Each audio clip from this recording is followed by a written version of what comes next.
In the morning, the most exciting part is when the tractor starts easy. Because you've seen my tractor, it's not the newest. First off, I've had a good night's sleep. I'm kind of refreshed. I get to spend a day doing something I'm really going to enjoy. I began making maple syrup when we lived in Jackson, Michigan, because my son was in preschool, and he came home one day and he was talking about maple syrup. And I said, you know, we have maple trees in the backyard. And I think we got a cup of maple syrup that year. And we used every pan we had in the house. Well, next year, I'll be 70 and it'll be the 40th year we've made syrup back in the woods. I love doing maple syrup because it's the first good excuse to get out in the woods in the spring. And so it's a wrap down of winter. The trees are starting to produce. I just thoroughly enjoy it. I find it an interesting challenge.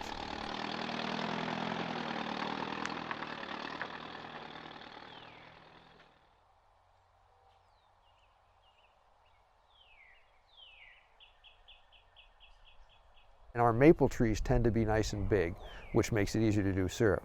I mean, I walk back there and I look at, we have a bunch of trees that are 30 inches or bigger, and it's grown for 100 years or more, yet it's so vulnerable. And to me, it's just a thing of beauty. But the only living part of a tree is right under the bark. There's about a 1/4 inch thick called a Cambrian layer. And when in the spring, the maple tree is one of the few trees that has as much sap go up it as it does. The sap is the lifeblood of the tree. And so in the spring, it goes up and it has high amount of sugar to get the tree kick-started. For the sap to start flowing, it needs to be in the 20s at night and above 40 during the day.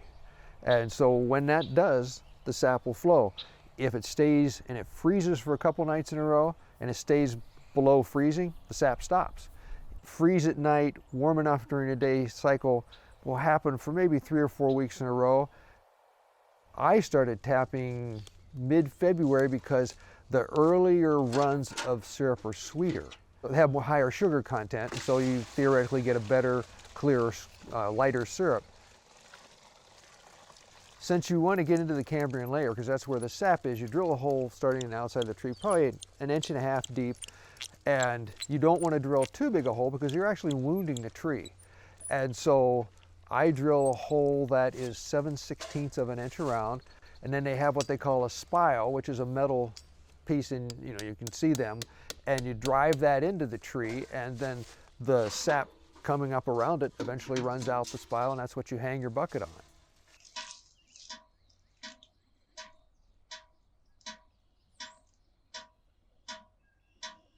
I think they say the average tap will give out a good average tap will give 2 gallons of sap a day, and you can probably get that for a couple weeks. Probably 30 gallons of sap out of a tap would be very good.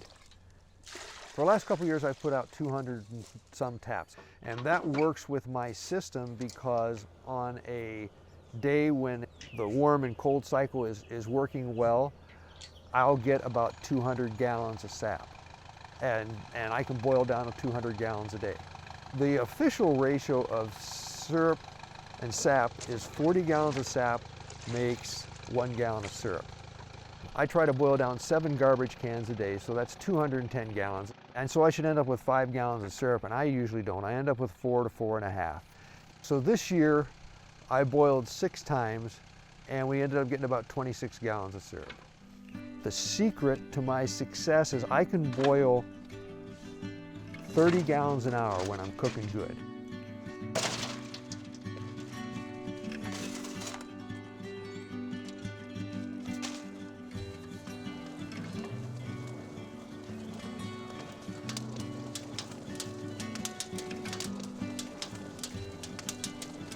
I start out, I put just a little bit of syrup in a flat pan, because the flat pans are 6 inches tall, the finishing pan is 12 inches tall, and that's important because to keep a boil in the flat pan, I siphon from the finishing pan into the flat pan. I have soft copper tubing, 3/8 of an inch around.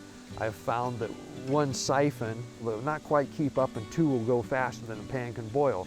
So during the course of the day, I'll try to get about 3 to 4 inches of sap in the long boiling pan, and then I'll keep the finishing pan completely full all the time, and that just slowly introduces sap into the boiling pan, and it lets me keep my boil going all day long.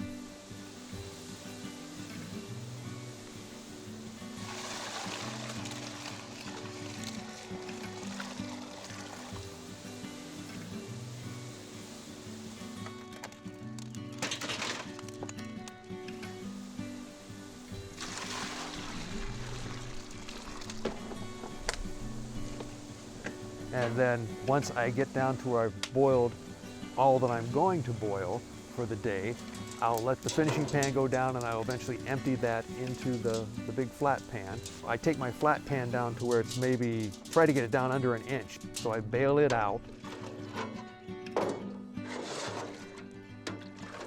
And then I tip it, and I put that into the small finishing pan. And then I slide that on top of the fire, and I finish off in the finishing pan.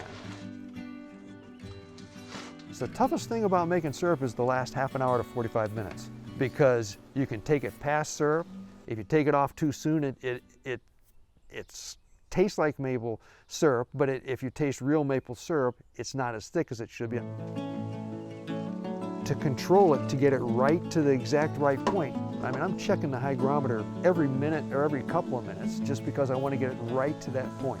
Now, when I take it off, I wait till it's on the hygrometer, it's 2 notches before it's going to be syrup. What I've found is that that's just about right, and if you take it too long and it gets scorched, you ruin the batch. I figure 9 to 10 hours a day I can get my boil done. And it's a challenge. And I know that at the end of the day, if everything goes right, I'm going to walk up with 4 or 5 gallons of syrup.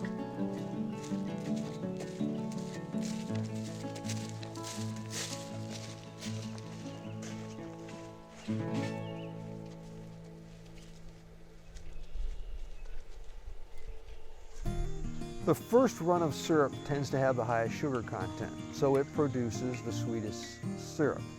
And then towards the middle of the year, you get the syrup that tastes what you think of maple syrup as. And towards the end of the year, the syrup isn't as sweet, it's stronger tasting, and it's darker. And so we just started combining syrup, and I found by doing that, by taking the very first boil and the very last boil and combining them in 1 and 7, 2 and 6, 3 and 5, and leaving 4 stand on its own, or kind of blend in that middle, we get a syrup that tastes almost all the same, and it tends to be really good quality and consistency. We bring it up here, we put it in a canner, and then we heat it up to where it boils, and then I pour it through what is a paper filter inside of a cloth filter, and that gets you a really nice clean syrup.